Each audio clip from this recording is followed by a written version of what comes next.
একদিন আমাকে মনে পড়বে, কিন্তু সাহস করে ফোন দিতে পারবে না। লজ্জায় নিজেকে সংবরণ করবে। আমাদের এত এত গল্প আর স্মৃতি জমেছে যে তুমি অন্য কারো মাঝে আমার ছায়া দেখবে, কিন্তু সেখানে আমাকে আর পাবে না। একটা আক্ষেপ জন্ম নিবে তোমার ভিতরে। রাত গভীর হলে আমার ফেসবুক ওয়াল ঘুরতে মন চাইবে। হয়তো সব বাধা ভেঙে মনের সাথে যুদ্ধ করে হলেও আমার প্রতিটি পোস্ট দেখবে, হাসবে, রাগ করবে, কিন্তু আমাকে সেই অনুভূতি বলতে পারবে না। এর চেয়েও আরো বড় কি কষ্ট থাকতে পারে?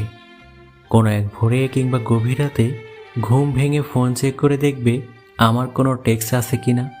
আমাকে না পেয়ে তোমার যে দীর্ঘশ্বাস জন্মাবে তা তোমার প্রাপ্য ছিল।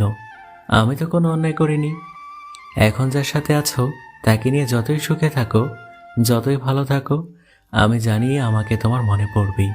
তার সাথে কাটানো প্রতিটি সুখময় মুহূর্তে আমি থাকবো তোমার মস্তিষ্কের একটা কোণায়। এর চেয়েও বড় শাস্তি আর কি হতে পারে তোমার? আমাকে কষ্ট দেওয়ার প্রতিটি পাপ তোমাকে ঘিরে ধরবে।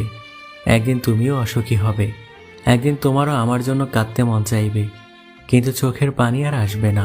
একদিন আমাকে দেখার জন্য আকুল হবে, রাস্তায় খুঁজবে, পাবে না। সেদিন আঘাত লাগবে, সেদিন বুঝবে কি অন্যায় করেছ। একদিন বুঝবে ভালো একটা সম্পর্ক শেষ করে কেউ ভালো থাকে না।